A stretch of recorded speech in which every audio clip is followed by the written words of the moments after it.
Hey everyone, welcome to the RotoGrinders Morning Grind Podcast. I'm your host, Stevietpfl. It's Monday. It's November 28th. It's 2022. We have 10 NBA games to talk about here on today's podcast. 8 teams on back-to-backs. Oh, it gives me gray hair. If you're watching live on YouTube right now, you see my gray hairs in my beard. Those are like 2 hours old from when I started looking at this NBA slate. So joined today by my good buddy, Eys819, Keith Eister. Keith, what's happening, my friend? Not too much. Excited to talk some NBA because NFL Sunday was not a good experience for me. 0 shares of Josh Jacobs, underweight on Garrett Wilson. The James Robinson inactive news broke this morning, and I jammed in all the Michael Carter. He got injured halfway through the game. I thought Jeff Wilson was an absolute smash today. He got injured, left the game for a while as well. So not a good NFL Sunday for me. Ready to make some of that back here on this NBA slate. One of the things that I got right is one of the things that I got right was I accidentally picked Jacksonville to beat Baltimore in a pool that I'm in, and I was the only person to do that out of, gosh, I don't even remember how many people. I think it's like 27 of us that have been doing this for years. It's crazy, right? Like, I accidentally picked Jacksonville to beat Baltimore in a Florida group of men and women that do picks, and I was the only one. And I'm still going to lose this week. So it's always great, right? Like that's always fantastic. So yes, ready to talk some hoops. That's for sure, because like you, NFL had a lot of good things, but missed a couple things. I was telling you, I think I had 20% Jacobs, and none of those teams did well, even with his monster day. What a run to end the game. I had a little mini sweat going, and I needed Metcalf and Gino, and like this dude breaks the long one. So it's like, all right, I see you. So, but yeah, ready for some NBA, ready to get back on track here. Small slate on Tuesday, a lot of back-to-backs here on Monday. First Look podcast. Make sure you're paying attention to news throughout the day, especially today. Like, don't go building teams off of this podcast today. We're just going to give you some first looks here. We get started. Minnesota at Washington. Both of these teams on a back-to-back, 223 total. Kuzma didn't play Sunday. I looked and I couldn't see anything as far as Kuzma's, like, is he going to be in or out on Monday? Is it them being careful with the back injury? I don't know. So, him and Hachimura, we'll see if they're back or if they're not. And on Minnesota side, we'll see if McDaniels plays or if we get any news on anybody else sitting on the back-to-back. I'm going to say this a lot on this podcast. So we'll start here with Minnesota side. Keith, what do you like here for the Timberwolves? Minnesota's always a tough team for me. I mean, they've got so many stars, and they all just, like, they're appropriately priced. Washington's not the best matchup either. They play slow, and they've been better on defense this season. I mean, you can always play Towns and Edwards for the ceiling, I think, but they're like the first game of the night, a ton of back-to-backs on the slate. I think we're going to be waiting on some news. Like, I don't think I'm going to be jamming in the first game of the night here. Russell at 6,200 can find a ceiling game. Gobert would probably be fine. Like, any of these Minnesota guys are just fine, but there's nothing that stands out here. I don't particularly love the game environment. If I had to pick one particular play from Minnesota, probably Edwards, just because he's the one that seems to find a ceiling most often. Other than that, there's nothing too exciting here on Minnesota.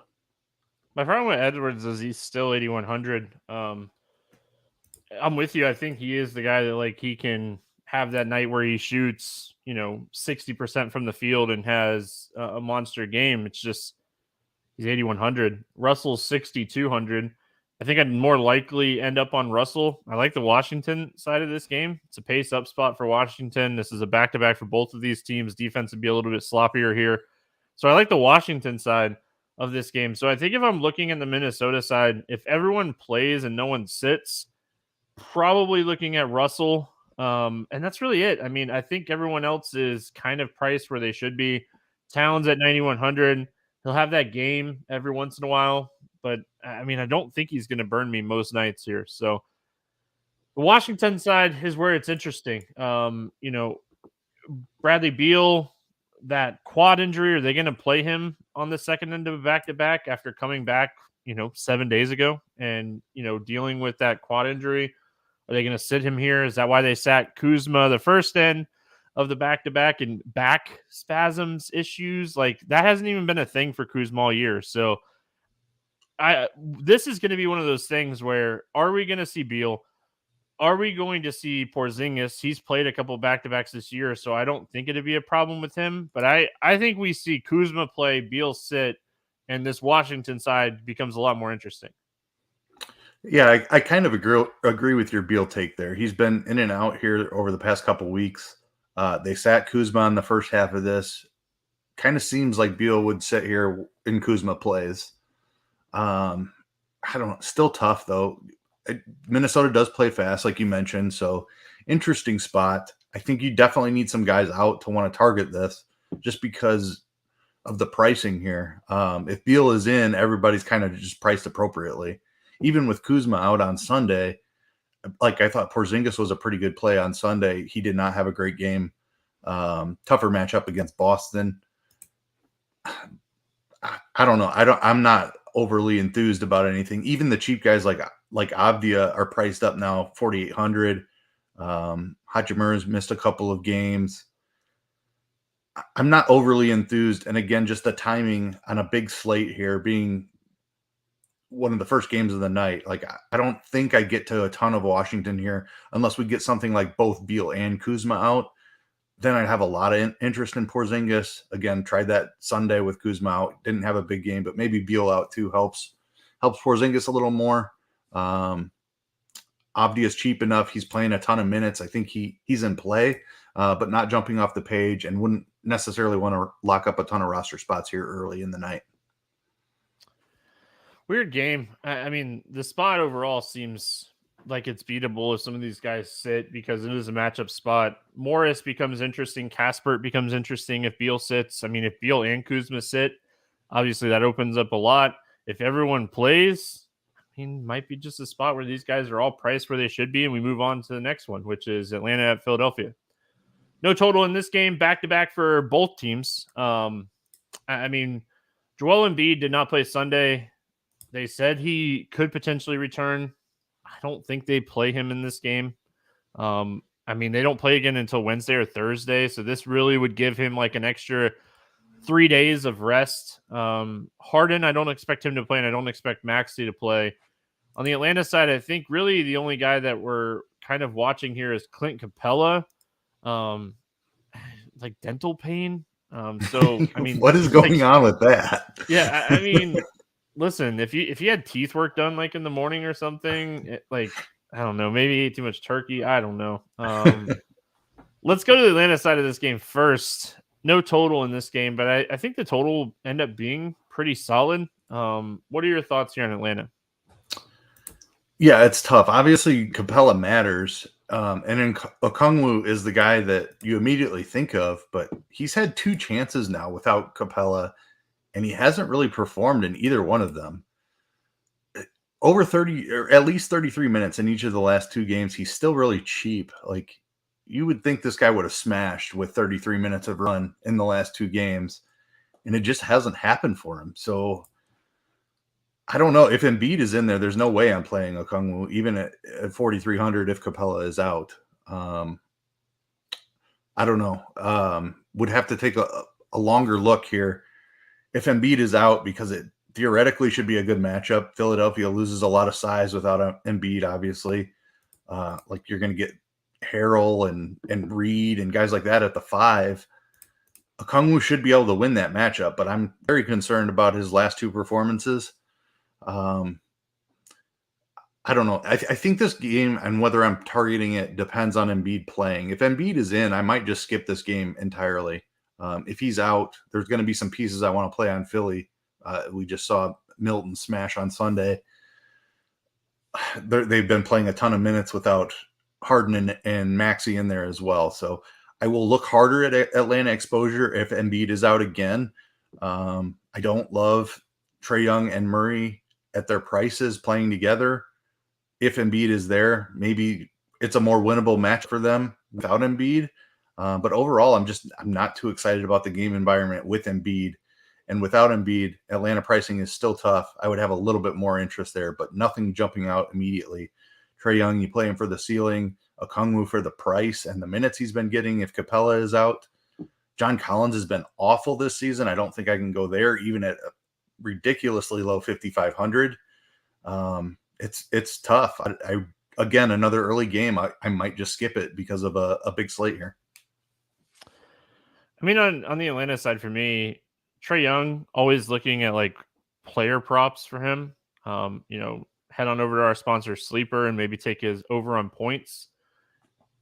But like on the DFS side of things, like salary wise, like he's right where he should be. He's 10K.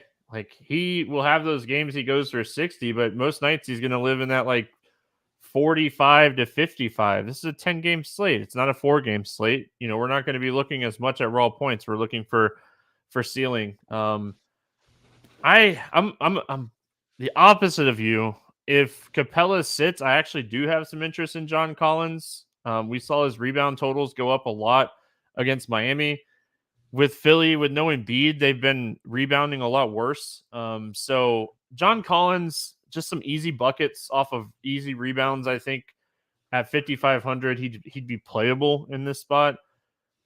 Okongwu, like third time's the charm, maybe. He's 4,300. It would really just be like what value opens up throughout the day if we need him, if we end up here. He's a center. So like there's so much ceiling at center most nights that it's really hard to, have a 6X or even a 5 or 6X like center. You're really looking for more than that from a cheaper center. So Philadelphia side, I mean, if Embiid sits, we're right back to the well here on Milton and Melton. Melton might be too expensive now at 8K. Milton at 6,500, I think would be the play. I think Melton is just too expensive. And I mean, trying to figure out whether it's going to be Trez or Reed. I think Reed has the higher ceiling and the potential more minutes. So if Embiid sits, it's Melton and Reed for me on the Philadelphia side. Milton and Reed, I think. Milton. That's what you said. Not Melton. Yeah. Yep. He's way too and I agree with that. Like you saved the 1,500. They've been basically the same play as long as Harden and Maxey have been out. They're both playing 35 plus minutes. Milton has been absolutely filling up the box score. Like he's getting assists and rebounds also, in addition to scoring a ton. So he's a much safer play than Melton. I think Melton is still playable if Embiid is out, even at 8K.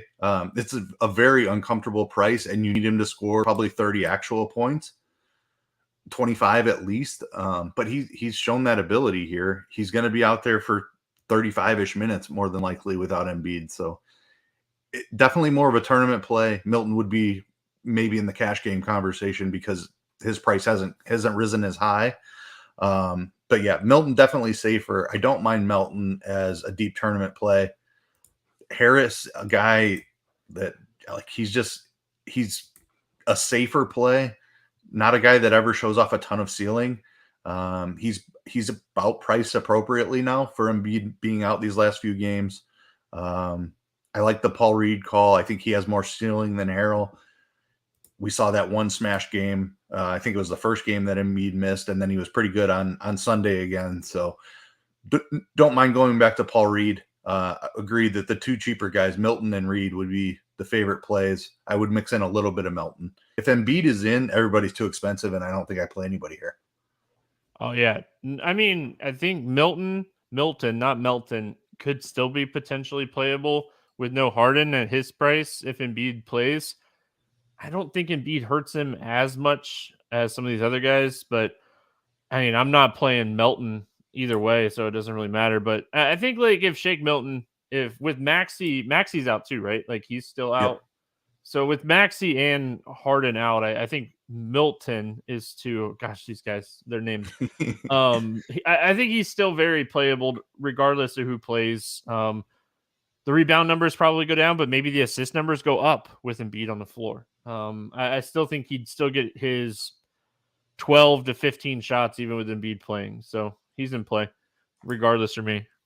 Charlotte at Boston, 226.5 total. Boston, 11.5 point favorite, even on a back-to-back here. On the Charlotte side, Ball, Hayward, Martin, and DSJ are out. On the Boston side, I mean, Tatum has been dealing with this like ankle. It's like a sprained ankle. He didn't play Sunday. I don't know if they necessarily need him to play in this game to win. So maybe they give him a couple extra days here and he doesn't play again. Let's go to the Charlotte side first. No Ball, no Hayward, no DSJ, no Cody Martin. We're getting thin. We're getting rotations that might be really small here for Charlotte. Rozier is 7,700. Oubre is 6,700. PJ Washington, I don't know what to think of like his minutes. He got into foul trouble the other night, so maybe just kind of chalk that up as foul trouble, the 20 minutes against Minnesota. I mean, Minnesota is going to be tough for any big men this season with Cat and Gobert. What are your thoughts here when it comes to Charlotte? Yeah, I think you have to have some interest here.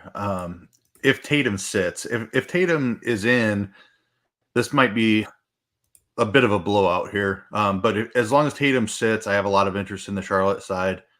Charlotte likes to play fast, so they should speed up Boston a little bit, be a pretty good game environment.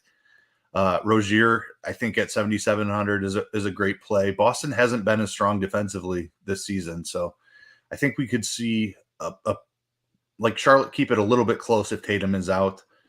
So I have interest. Oubre is always going to be boom or bust tournament play. If he gets hot shooting from three, he can put up a big score.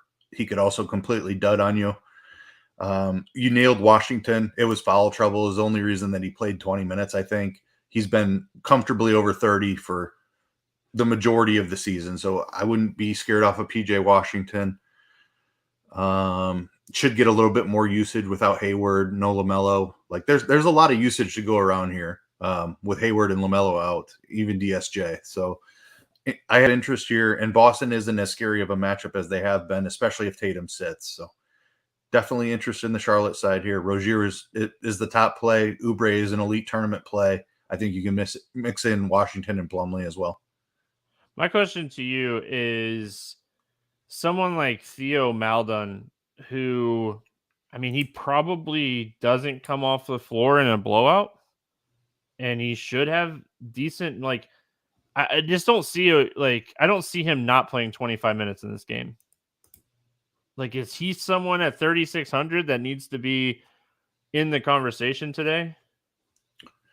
I think it depends on what type of news we get throughout the day. If we don't have a ton of value, I could definitely see that being viable. But with 10 games, a lot of people on back-to-backs, I could see quite a bit of value opening up here, and then he wouldn't be very necessary.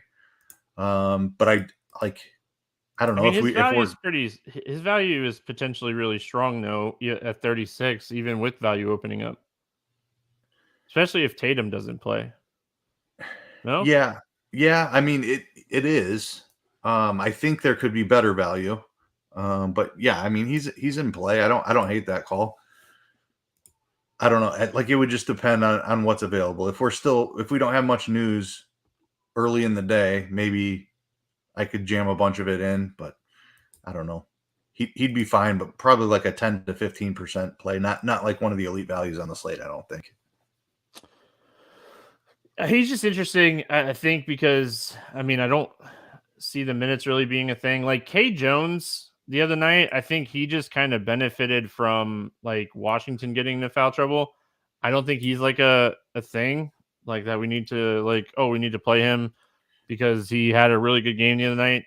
I think that's just he benefited from Washington getting in foul trouble and getting extra minutes. So, yeah, I mean the same could be said with like Mark Williams. Like I don't think we go there, but I mean it also depends. Like you said, if Tatum sits, maybe the game stays potentially a little bit closer.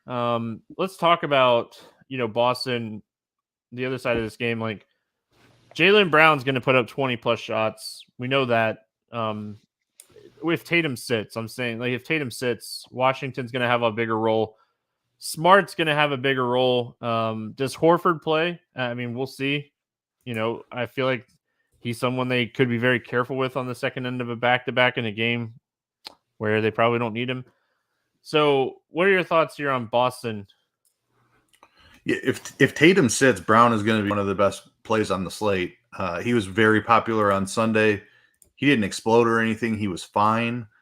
But like his role without Tatum, there's just so much usage available. I think his usage rate is over like 32% without Tatum on the floor. Like that's an elite number in a guy at 8,500. Like that's usage of guys who are usually priced around like 10K. So if Tatum is out again, Brown is an absolutely elite play. The rest of the Boston guys are tough. This is a better matchup than they had on Sunday. So I like them even more. Like they were chalk on Sunday. It was a smaller slate. They're in an even better spot here despite the back-to-back. I think guys like Grant Williams, Malcolm Brogdon, even Derek White. Like if Tatum sits, like this Boston team is somebody I would heavily target. All the guys in the 5K range. Horford is interesting. If he pops up with a Q tag, I would pretty much assume that he's sitting. He did play earlier in the season on a back-to-back, but then I think he sat another one. But with his age, Boston obviously playoff bound. I think they would be careful with him. I don't see him playing in this one, which could potentially even open up more value. Maybe you get a guy like, I don't know, who do they even have? Luke Cornett, maybe 3,400. Like there's going to be minutes available at the 5. Grant, if Horford is out, Grant Williams becomes a smash for me. I think he could play some 5 in that scenario, especially in this matchup against this team. He would be someone that I would really, really like here. I mean, definitely an interesting game. Derek White, I was going to bring him up as well. You mentioned him. He becomes very interesting if Tatum doesn't play. Brogdon, I don't know like what we're looking at minutes wise with Brogdon. Like if he's only going to play lower 20s, it's tough. But at 5,100, if he were to get like an extra few minutes in this game, obviously he would have way more upside. So yeah, just kind of paying attention to this one in general. But to answer your question, like Sam Hosser might get minutes if Horford's out. Like he might be the guy. They might just go smaller. Charlotte has no problem, I don't think, going smaller in this game either. So if Horford's out, maybe you kind of stay away from Plumlee, or you play Plumlee hoping that the game goes small. I don't know. Cleveland at Toronto, 218.5 total here. Toronto 1-point favorite. Cleveland back-to-back. Toronto, Precious is out. Porter Jr. is out. Siakam, Barnes, and Banton are questionable. I mean, I didn't see anything come out of the Cleveland game. We know that like Allen didn't play Sunday. And like Mobley played like I think it was like 40 minutes or something like that. What are your thoughts here on the Cavs? This is a really tough game environment if there aren't a bunch of people out. Now, Cleveland sat Allen and LeVert on Sunday, and Love was out also, I believe. Love's been out a couple of games. LeVert too. Yeah. So if Cleveland rests a bunch of guys, the other thing is on the Toronto side, Siakam has a chance to play. I think I read. He's questionable. He's not questionable. Yeah. So or out. Man, Siakam back in would kind of just completely wreck this game. I don't love the game in the first place unless we get some guys sitting. I'd be really, really cautious about playing Mobley on a back-to-back coming off of 40 minutes. Like it just, I don't think they're going to sit him, but I don't think he's going to play upper 30s minutes again, even if Allen misses. I just don't like this game environment at all. It's already, the guard situation is tough with Mitchell and Garland kind of eating into each other. They're still both around 9K. Tough matchup against Toronto. I just like this game at all, really. Yeah, I mean, if Stevenson and all these guys, or Stevens and all these guys are out, Okoro is going to play 30 minutes at 3,200. He doesn't do much, but I mean, he's really, really cheap. This slate already seems like it might turn into like a stars and scrubs type of slate with all the value that's potentially going to be out there. Dean Wade, if Kevin Love sits, probably plays over 30 minutes if Allen's out as well. So just kind of paying attention to this Cleveland news, paying attention to this game for news, because if everyone starts playing in this game, it's like, eh. But if like Siakam sits and like, all right, and then is Barnes in play, is Boucher in play. So I mean, the Toronto side, it's all going to be, is Siakam playing? Is Scotty Barnes playing? Because if these guys remain out, I mean, Boucher at 6,100 against a weak front court here looks really juicy. I mean, you're potentially looking at, I don't know if you're playing Gary Trent. You know what you're getting from Van Vliet and OG. They're going to play 40 minutes. They don't have a ton of usage. They don't do a ton. Like, they'll have games, but I don't know. If everyone starts playing in this game, I'm kind of out on this game. I don't love this game, but if we have a lot of injuries in this game, it obviously is going to open up some, some roles that, oh, well, maybe I should be looking at this game. Yeah, I mean, if one of Barnes or Siakam are in, I don't think this is the spot to play anybody here on Toronto. Boucher's price at 6,100. Like, I know he's been playing really well here recently, but if Mobley's on the other side at least, and potentially Mobley and Allen, it's a really tough matchup. I think Van Vliet at 7,700 would be my favorite without Barnes and Siakam. If one of those guys is in, I'd probably skip this game altogether. Orlando at Brooklyn, 220 total. Brooklyn a 10.5 point favorite. Both of these teams on the second end of a back-to-back. Even with that, Brooklyn is such a big favorite. On the Orlando side of things, I mean, Wendell Carter Jr. did not play again on Sunday. Suggs is banged up. He didn't play on Sunday. Mo Bamba's banged up. Fultz is banged up. Anthony is banged up. Mo Bamba got hurt during the game on Sunday. Like, I think the announcers were saying it was back spasms. So I don't know. Orlando is probably the hardest team that we're going to try to break down here night before on this podcast, because there are so many question marks here. Yeah, there are a lot of question marks, but I do have interest in Orlando. Particularly, they might only have like 8 guys. Oh yeah, and Brooklyn is a very targetable team. They've been rough on the defensive end, so Paolo is the one that stands out to me. 8,300, just coming back from injury. He's been over 30 minutes in each of his first 2 games back, so like it's a big price tag, and he has kind of struggled in his return. But this is a guy that was absolutely smashing at the beginning of the season. I don't mind taking a shot on Paolo in this matchup.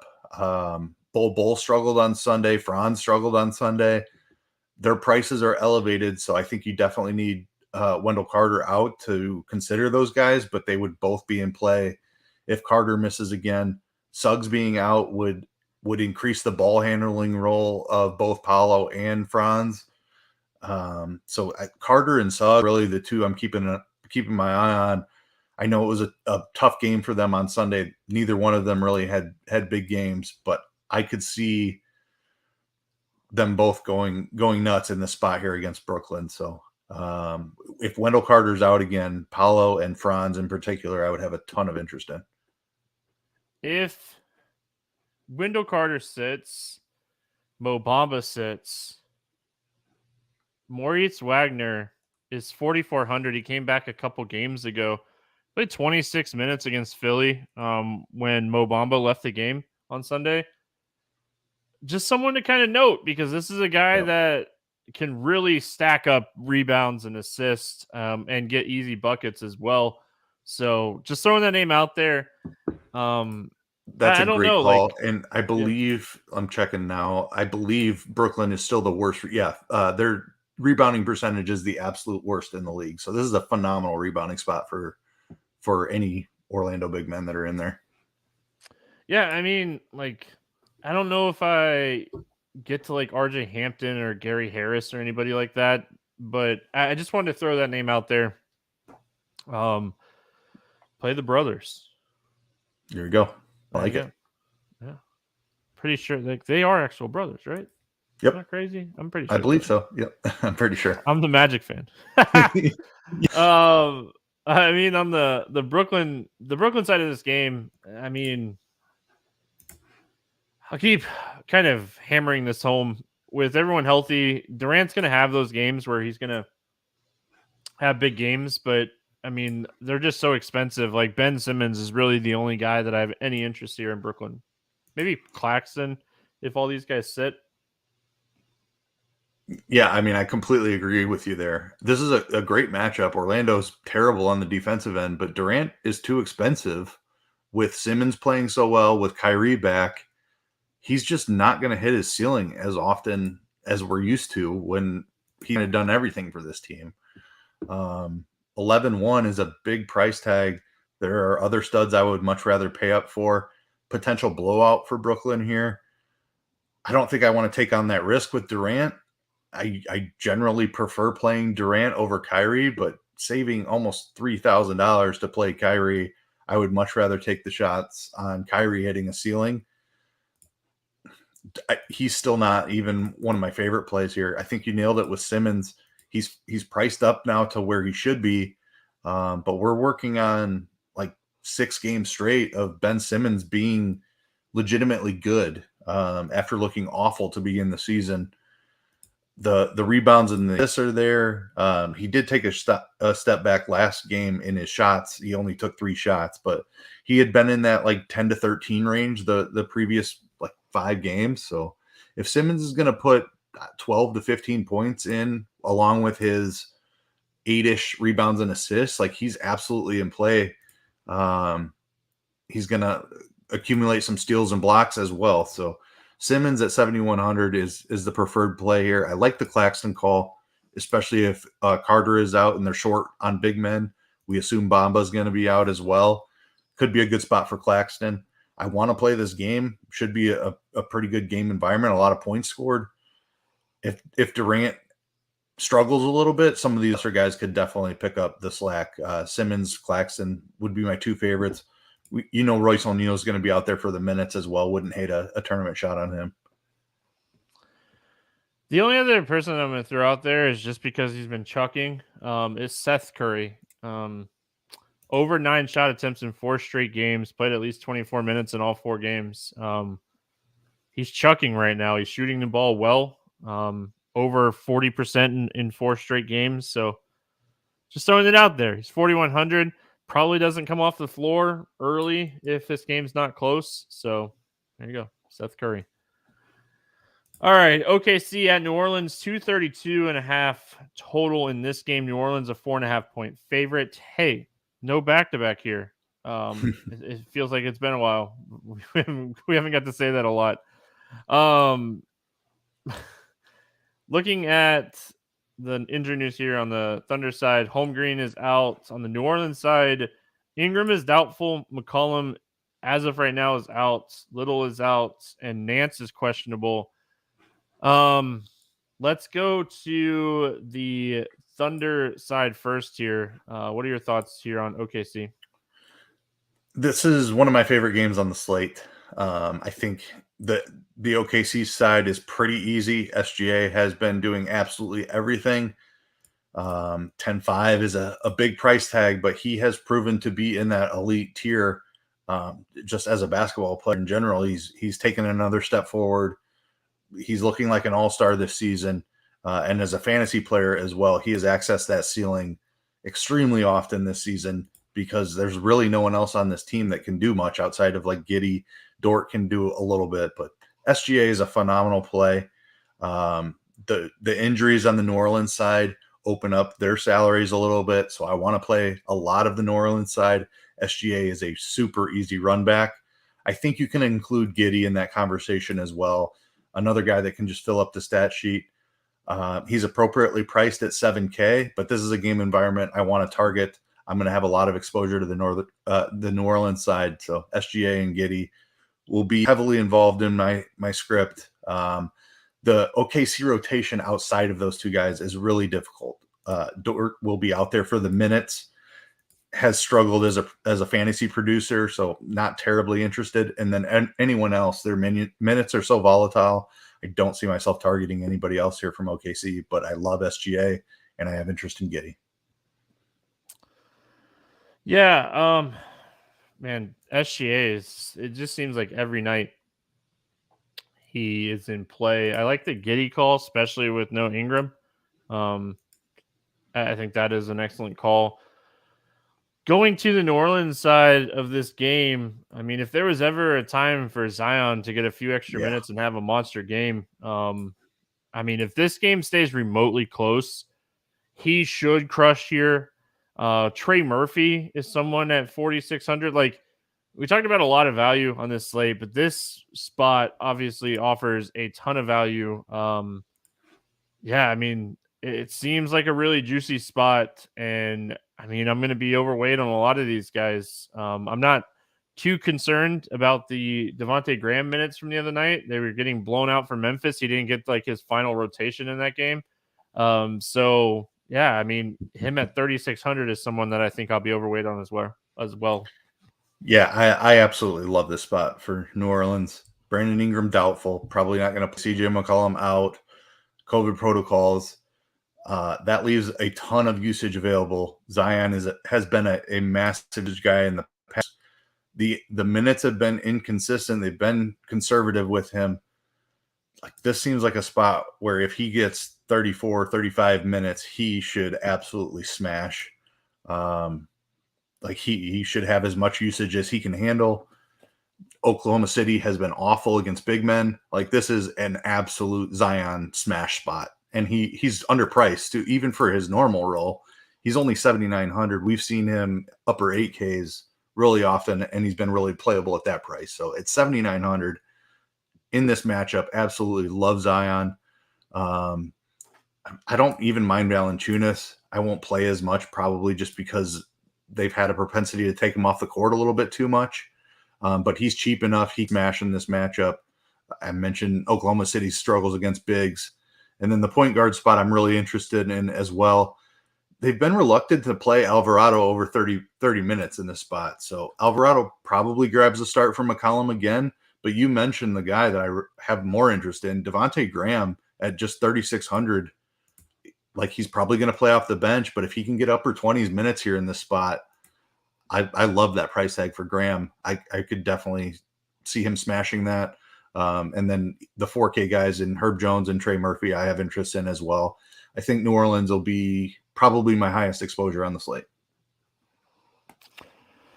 All right, we got Houston at Denver. 229 total here. Denver, a 11.5 point favorite. Houston side, Tate is out. Denver side, Green and Gillespie is out, and then Highland is questionable, and Michael Porter Jr. is doubtful.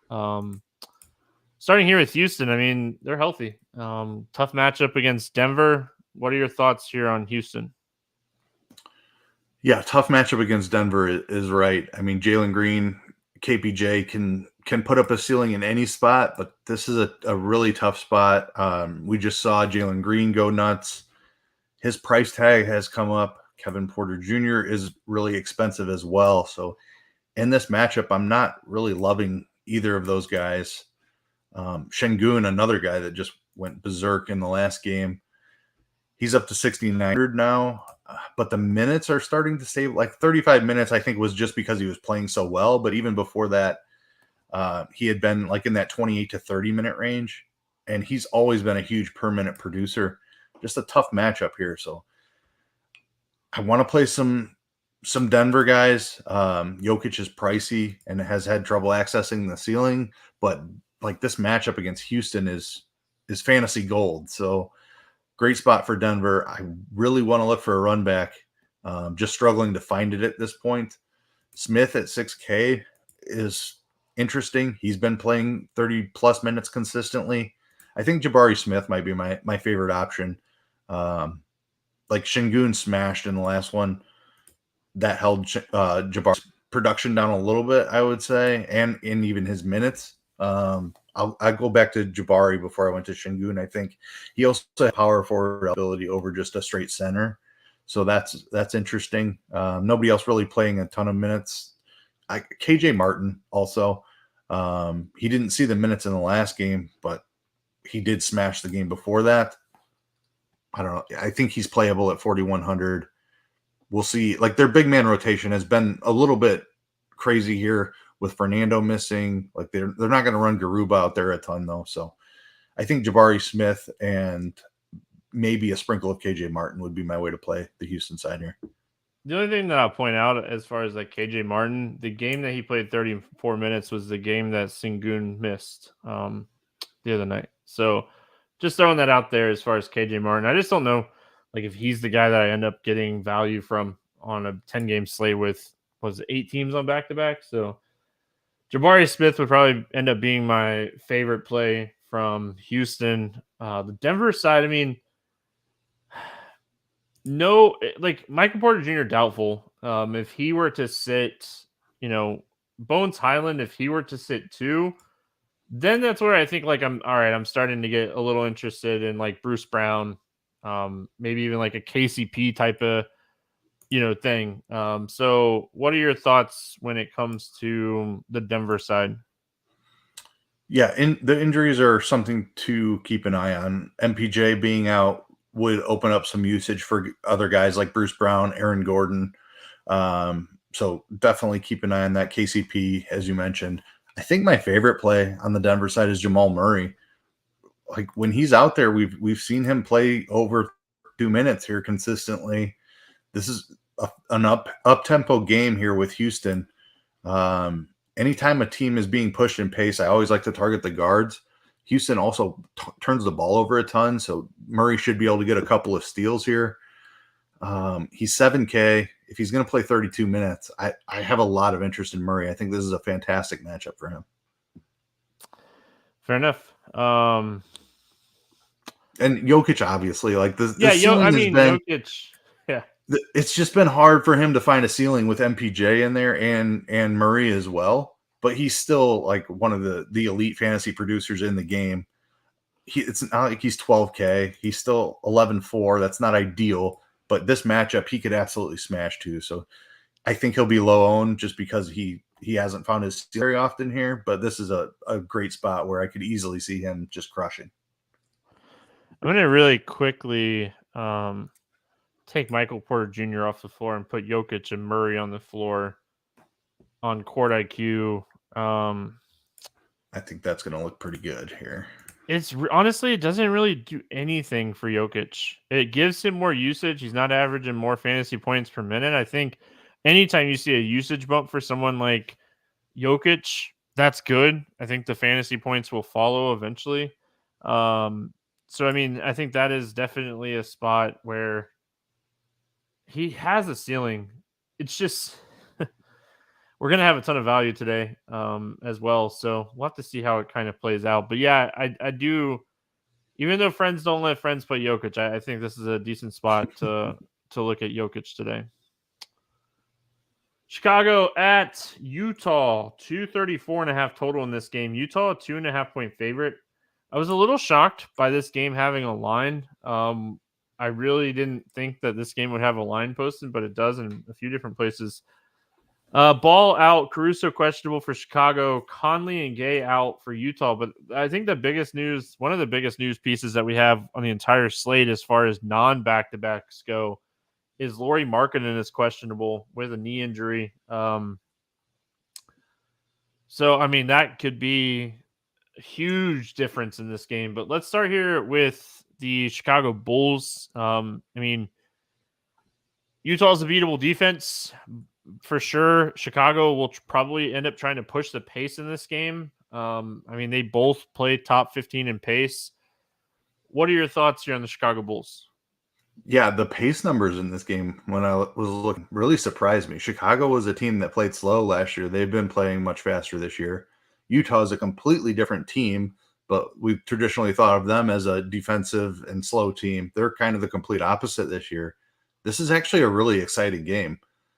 The spread here was interesting to me as well. That kind of screams like Markkanen is playing here, right? Or at least they're assuming Markkanen is playing with I Utah mean, being I would favored. assume with that line, unless they just are that confident. I mean, yeah, like if there's any indication that like Markkanen might not play, I think you jump on Chicago plus 2.5. Yeah, I agree with that. As far as the Chicago side goes and who I want to play, I have interest whether Markkanen is in or out in this game, just for the record. I think Vooch is a smash play in the spot. 7,400. It's always tough to figure out Chicago's 3 stars when all three of them are playing. But Utah, like Olenek is not an interior defender. Vooch can probably do whatever he wants in the post against him. He's a guy that can stretch the floor a little bit as well. So I like Vooch a ton here at this price. Even DeRozan and Levine are slightly underpriced here, but I think Vooch would be my priority. I do like DeRozan and Levine as well. Probably don't need to mess with value on Chicago much, depending on what else breaks on the slate. Patrick Williams has been playing the minutes here, but hasn't shown a ton of ceiling. If Caruso's out, that probably solidifies Dosunmu's minutes a little bit more. He should see into the 30s here, but neither of those guys are really ceiling plays. Like super deep GPP just because of Utah's lack of size. I think Drummond at 3,700 could pull down 10 rebounds. And if he scores 10 points and gets you the double-double bonus, maybe that's full. But that's completely dependent upon what other value we have. But I like the 3 stars. Vooch would be my favorite. Yeah, I mean, my only problem with like Vooch being on Chicago, we're not seeing with everyone healthy, we're not seeing like 20 to 25 shot attempt games. Like his highest amount this season is 19, and he's only shot over 15 like shot attempts twice this year. So and one of those was a 16. So I think the spot, I'm with you. The spot is fantastic. It just doesn't seem like the Chicago Bulls Vooch is going to get those like 20 to 25 shot attempts, even in a good matchup. So while I agree with you 100%, I think the matchup is great. I think that maybe his ceiling just might not be that high on this team with everyone healthy. And I mean, that's okay. Like, I think Zach LaVine at 7,200 is probably my favorite play from Chicago in this game. I think Chicago is going to push the pace. Utah is not a great defensive team. They have no problems playing this dude a ton of minutes, letting him get 20 plus shot attempts up a night. So I think if we're chasing a ceiling spot, it's LaVine. I think the matchup, like you said, is fantastic for Vooch. It's just for me, the ceiling I still think is DeRozan and LaVine. And LaVine's cheaper than DeRozan. I think DeRozan, if you want someone that could put up 60 on Chicago, it's him. So maybe you pay the extra $1,000 with all the value that we have. And I mean, that's the problem with Vooch, right? Like DeRozan's shooting the ball 25 times a night. So maybe DeRozan's the play. I'm definitely going to be looking at like DeRozan's point prop today, and I'm interested to see what that comes in at. On the Utah side, I mean, this is all really dependent on Markkanen, because if Markkanen sits in this game, Vanderbilt probably becomes one of the best value plays on the slate. He would probably have to play 30 plus minutes. Horton Tucker at 3,800 probably moves into a 30-minute role as well. So, I mean, Markkanen really is going to determine a little bit of value. If Markkanen plays, I actually don't hate Markkanen in this spot. I think this is a spot at 8,100. If it's like, if this knee thing is really not a thing, and the Vegas definitely thinks it's that way, I think he's interesting. Yeah, revenge game for Lauri Markkanen, right? Oh, Like yeah. the Bulls drafted him. He couldn't figure it out there. Bounced around a little bit, and now he's settling in and looking like an actual like foundational piece here for Utah. So if Markkanen plays, I have a ton of interest in him. He's shown off a pretty decent ceiling here. He's been over 40 a bunch of times. He's even hit a 50 and a 60 point a couple of times. So Markkanen has big ceiling. Love this spot against Chicago. You mentioned the up-tempo pace. of the game here. So I love marking in at 8,100 if he's in there. If he's not, then you start looking at some of the value. Clarkson is really priced up now, so that one's tough for me. He was a smash when he was in the low 6Ks. Now he's 7,500. Even with a good matchup, that's a tough price. Sexton at 5,500 is interesting to me. I know the minutes have been really inconsistent. We have seen him over 30 in 2 of the last 3, though, without Conley. So I like Sexton at 5,500. Horton Tucker at 3,800, I think, is a great call. You could see him get a little bit of extra run without marking in. The other guy who's uncomfortably priced, but I will probably play a little bit of, is Malik Beasley. If he gets hot from 3, we've seen this guy put up huge scores. 700 is not a price I want to play for a shooter. But this matchup against Chicago, the game environment, I think he could pay that off. Definitely tournament only, very volatile situation, but I would take some shots on a low-owned Beasley even at 5,700. Also, like, Beasley could benefit from Chicago trying to push the pace in this game as well. So, all right, Phoenix at Sacramento, 226.5 total here. Sacramento a 1-point favorite. Crowder, Cam Johnson, CP3 outs. Sacramento good to go. This game is kind of juicy. These last 2 games are kind of juicy. We're going to talk about the Lakers game, but looking at like the Phoenix side of this game, no Paul, no Cam Johnson.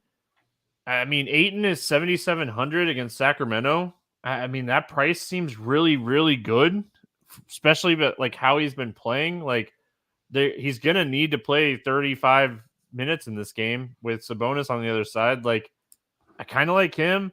I think Cameron Payne's price is probably too high. I think if I'm looking for upside, it's probably Booker. Booker and Ayton. Like, I think I want to pay up for my Phoenix exposure in this game. And I mean, we've talked about so much value throughout this podcast that I don't think it would be that hard to pay up for the Suns here. Yeah, I completely agree with you. Sacramento plays at an extremely fast pace, 6th in the NBA. They're really bad on the defensive end, bottom 6, I believe, in the NBA. Yeah, 25th in defensive rating. So Sacramento is an absolutely elite matchup. We have Chris Paul out again, so that leaves these Phoenix guys appropriately priced for an average matchup, but this is not an average matchup. This is a great spot for them. Booker is an absolutely elite play. I like the Ayton call as well. He's been inconsistent at times, but we've seen the last 2 games. He has a huge ceiling when he's on. The rebounding has been inconsistent, but over the last 4 or 5 games, he has put up big rebounding numbers. A great rebounding spot here against Sabonis in Sacramento. So I like Ayton a lot at 7,700. Bridges has shown off a ceiling. Probably don't get there at 7,000 salary. Like, that's just a little bit too rich. Good matchup. He could hit it, but probably not going to go there. Payne is interesting at 6,900, but again, just kind of appropriately priced.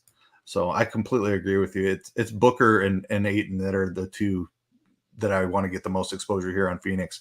And it's like an elite spot on the slate. Yeah, I mean, it's definitely one of those spots where Phoenix is super interesting. The matchup is I mean, this whole game environment seems really good. We've had some like iffy game environments that we've talked about on like the podcast today. And this one is just like kind of super solid. Yeah, a note too, without Chris Paul, Phoenix has been struggling on the defensive end a little bit. I looked up the numbers before we jumped on. I believe they were 20th in defensive rating over the last 8 or 9 games without Chris Paul. Whatever it is without Chris Paul, they were like 20th, where we usually think of Phoenix as like a top 10 defensive team. They have not been that without Chris Paul. Obviously, Bridges is really good, but Cam Payne is nowhere near the defender that Chris Paul is. Sacramento side of this game, Fox and Sabonis, they're kind of priced up. What are your thoughts here on the Kings? Yeah, really priced up. It's tough pricing, but we just talked about how much we like the Phoenix side. We definitely want to run them back with some Sacramento. I think Fox is the volatile tournament play. Sabonis would be the safer option. Like, Sabonis is pretty much going to get you in that like 35 to 45 range, where Fox can access that 50, 60 way more often. So De'Aaron Fox would be my preferred spend up here. On Sacramento, obviously, if you're playing Booker and Fox together, that gets really pricey. You're allocating a ton of salary to this game. But it is, to me, the best game environment of the slate. I mentioned that I like the Oklahoma City New Orleans game also, but this is the premier game. So if I'm going to spend that much salary on a game, this would be the one. There are some interesting cheap options on Sacramento as well. Herter has shown off a ceiling when he's shooting it well. Harry Barnes is really inconsistent, but he can get there. Malik Monk, I think, might be the most interesting to me. Minutes have been all over the place. If he can see 25, 26 minutes, I think he has access to a pretty big ceiling as well. 4,800 is a fair price tag for this type of game environment. So give me Fox as the elite play. I'll take Malik Monk as the value play. Yeah, I mean, it takes up a lot of salary for sure, but I mean, this game is kind of juicy, and we have a ton of value that we've already talked about. But I have to disagree, though. I think the best game environment is this next one. We got the Pacers and the Lakers. 10:30, not standalone, but hey, it's like a 30-minute standalone. Pacers on the second end of a back-to-back. The Lakers are a 4.5-point favorite in this 234.5. Beverly's out. Anthony Davis is questionable. LeBron is probable. Here we go again. I mean, listen, we have two of the top 5 fastest paced teams in the NBA. Both of these teams play at an incredibly fast pace. It's the second end of a back-to-back for the Pacers. Like, this game is going to be fast. 234.5 might not be enough. What are your thoughts here on the Pacers? Yeah, I mean, the problem I have with the game environment, and I don't disagree, it's going to be a fast-paced game, and it is a really good game environment. But the Lakers have played outstanding defense, and I don't view Indiana as like an elite offensive team that can overcome that. The exception is Tyrese Halliburton. I mean, he has been absolutely incredible. 9,400, I think, absolutely in play. We've seen him access a big ceiling often this season. So I do like Halliburton here. I don't know how it's weird to say as bad as the Lakers have been. This Indiana team is tough to figure out for me in this matchup because of how good the Lakers have been on the defensive end. Miles Turner is priced up. Buddy Hield is somebody I don't often like to play. Obviously, if he's shooting it well, he is more than in play at 6,400. But he needs a bunch of threes to hit that price tag. Can certainly happen, though. I think Mathurin off the bench at 5,800 is very interesting. The Lakers' second unit with Russ leading that is not as strong defensively, so I think Mathurin is where I would attack the Lakers from in this game. Halliburton and Mathurin, I think, are my two favorite Indy guys. If Davis is in there, I don't have a ton of interest in the bigs, with Turner being priced up. And then their rotation with the other guys has been hit or miss, like Jalen Smith, Isaiah Jackson types. I don't know that I want to play them here if Anthony Davis is in. Someone in YouTube chat, did Aaron Rodgers get hurt? I just saw that Love threw a touchdown to Watson. Just curious. Oh, wow. The Lakers side of this game, if Anthony Davis sits, LeBron is the best play on the slate, hands down. Don't even think twice about it if AD sits. I think LeBron is a fantastic play, even if Anthony Davis plays. I think if Anthony Davis plays, Westbrook at 76, I'm out. I think even if Anthony Davis sits, I'm out. Like, Dennis Schroeder is healthy, and they want him to play minutes, it seems like. So I don't think Russell Westbrook is the answer. I think Dennis Schroeder at 4,500 in a fast-paced game like this, getting 30 minutes, he's one of the best value plays on the slate. Not really going to be affected by Anthony Davis or no Anthony Davis. So I really like this spot for Dennis Schroeder at 4,500. Lakers in general, I mean, I like this spot for the Lakers a lot. I love the Schroeder call. You're absolutely right. He has been playing big minutes here. I think he's going to continue to do that. They're still in search of kind of that third piece with the starting unit. with Westbrook moving to the bench. He could absolutely fill that role for them. So love that call. Anthony Davis has smashed without LeBron. It's hard to play him if LeBron is back, though. So I kind of agree. Like, I don't know if I want to pay up for either of these guys if they're both in. Davis out, you play LeBron, obviously. Westbrook's price has kind of adjusted to a point where I don't love him as much either. So that's another thing that's tough is the Lakers side. Outside of Schroeder, I don't love a ton. If Davis is out, then it becomes a different story. Thomas Bryant would be a smash at 3,900. I think you could even look at guys like Wenyen Gabriel at 3,300, Troy Brown Jr. at 3,500. But I kind of need Davis out to be able to play those guys. If Davis and LeBron are both in, it's Schroeder for me on this side. Maybe a sprinkle of LeBron and Davis, but their pricing with both of them active is a left. Oh yeah, I mean the pricing is up there, and it kind of stinks, but such a juicy spot for LeBron if Anthony Davis. Like, I mean, tournament wise, like if AD plays, I mean Anthony Davis or and LeBron, like I don't know this game. I don't know. Maybe I'm just like overthinking how good this game is, but I mean this game screams just up and down, ton of pace. I think you have to play Halliburton in that game stack, though, right? Yeah. So then you like to play LeBron. There's no way you can play LeBron and AD with him. So you'd have to choose between. We can make that happen. Who's 3,800? You get 3,800 per player. There's plenty. Yeah. Stars and scrubs. I said it at the beginning of the show. Maybe it's a stars and scrubs slate. There you go. Hey, lots of teams on back-to-backs. You never know what might open up. I'm just kidding. We're not doing that. I could see playing like one of AD and LeBron and like a Halliburton type of play. But all joking aside, I don't see how you are going to play all three of them together without giving up way too much at the end of the day. So, all right. That's it. Let's play the morning grind game, and then we will get out of here. Favorite play using DraftKings scoring. Favorite play under 5K to go 7X. Who do you got today? I'm going to go Devontae Graham, 3,600. Great matchup against OKC. Taking my guy. Yeah, no CJ McCollum.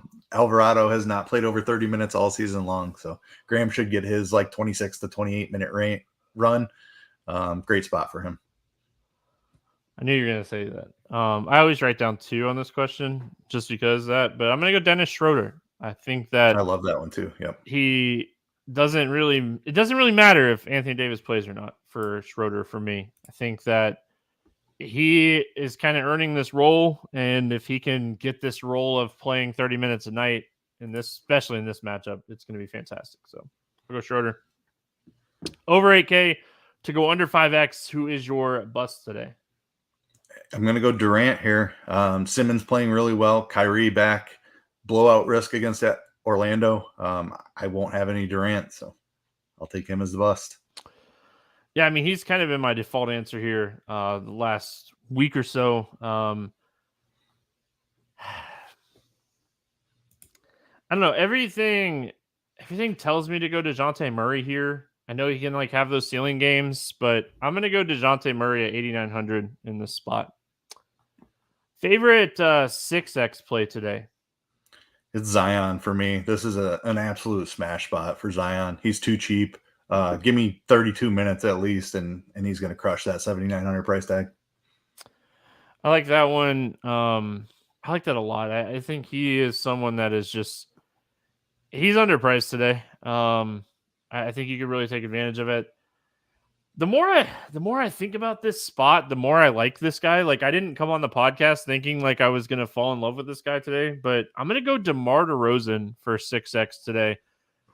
Like I don't ever tend to play DeMar DeRozan, but like he's taken on this role of like I'm gonna put up 25 shots a night, and like if this continues, he has big ceiling at 8,200 in a matchup against Utah. So again, our mind tells us like Utah is a good defensive team that plays slow, and they just aren't that team anymore. So you have to get that out of your head and adjust to that, because I mean, like, I don't know if you've been playing DFS for a while, like Utah for like what, the last 4, 5, 6 seasons, they've been a slow paced, good defensive team, and they are the exact opposite this year. So let's get weird. GPP play of the day. I'm going Malik Beasley. He's overpriced, but you just talked about the game environment. Chicago has been playing much faster this year. Utah's a completely different team that's playing fast this year. So good game environment. He's overpriced, but we've seen him get hot from three and put up a big score before. I don't think he's going to be very owned because of that price tag. Give me some Malik Beasley. I like it. I am going back to one of the early games kind of that we talked about, and I just think that there's a road for this guy to get minutes at very low ownership tonight. Give me Moritz Wagner. Wagner for the Orlando Magic. I mean, I just, with all these guys banged up right now, him being out for a little while, I just think that we see him play and do okay in this spot. So he's going to be low owned, and he is extremely risky. But I think he's one of the guys that can go like 7x on the slate. So he's my Let's Get Weird GPP play of the day. No sleeper picks today. They don't really have anything up. I just checked again. With all the back-to-backs, we tend to see these like fantasy prop sites wait. So I'm gonna pass on sleeper for the morning grind game for today. They actually put up a couple things, but nothing that I can get like uberly excited about yet. Like DeRozan's points are up, so 27.5 points for DeRozan. I don't hate that. Man, I kind of like. All right, maybe I do give a twofer. Hold on one second. Is there any bets that you like while I look this up? So I like the spread and the over under in the Phoenix Sacramento game was the one that stood out to me. The total came in at 226.5. When I looked at it, that seems a little bit low for this game environment. We talked about how fast and how bad defensively Sacramento has been. Phoenix has struggled without Paul on the defensive end. 226.5 seems a little bit low. So I like the over there. And then Phoenix is an underdog. I know Sacramento has been playing a lot better this season, but Phoenix is still a lot better team in my opinion. So Phoenix +1. I like both of those in that particular game. All right, before I give out my sleeper twofer pick for the morning grind game, I'm going to go Chicago +2.5. Like, I'm going to jump on this now. If Markkanen doesn't play, I think it's even better. I think that this game, like, I know Chicago's on the road, but I think Chicago wins this game. I mean, I don't even hate Chicago money line, depending on like what you're looking at juice wise for like +2.5 compared to money line. I don't have it up in front of me. So my twofer pick on sleeper, if you haven't checked them out, use promo code Grinders. I'm going to post this right now. If you've used promo code Grinders, you're in the squad already. You'll see this. But I'm going to go DeMar DeRozan over 27.5 points and DeAndre Ayton over 17.5 points. So didn't plan on doing a sleeper pick, but those are two of my favorite plays on the slate. So I'm going to jump on those points now. Keith, any final thoughts before we get out of here? Those both sound really good. I don't have anything else. Depending on, I hope there isn't a ton of injury news outside of what we discussed, because as we talk through this, I think we're both on similar pages for this slate, and I feel like we have a pretty good handle on it. Hopefully it plays out this way, and it should be a really fun one. If we get a ton of injury news that changes everything, then you never know. 8 teams on back-to-backs. Yeah. As much as I want to be like optimistic about it, I am going to wait to do any of my premium work until like 1:30 tomorrow when we get that report from all these teams on back-to-backs, because the slate could be really different. Or, I mean, listen, I don't think really a lot changes on the Lakers game, on the Chicago game, on the Sacramento game, on the New Orleans game. Like some of the games that we really liked, I don't think much is going to change on those games. Obviously, if Anthony Davis is out, obviously if Markkanen's out, but juicy slate. Initially didn't love the slate, like the slate a lot more after going through it. So hopefully you enjoyed. We'll be back tomorrow talking some more hoops. Have a great Monday, and we'll see you guys again tomorrow.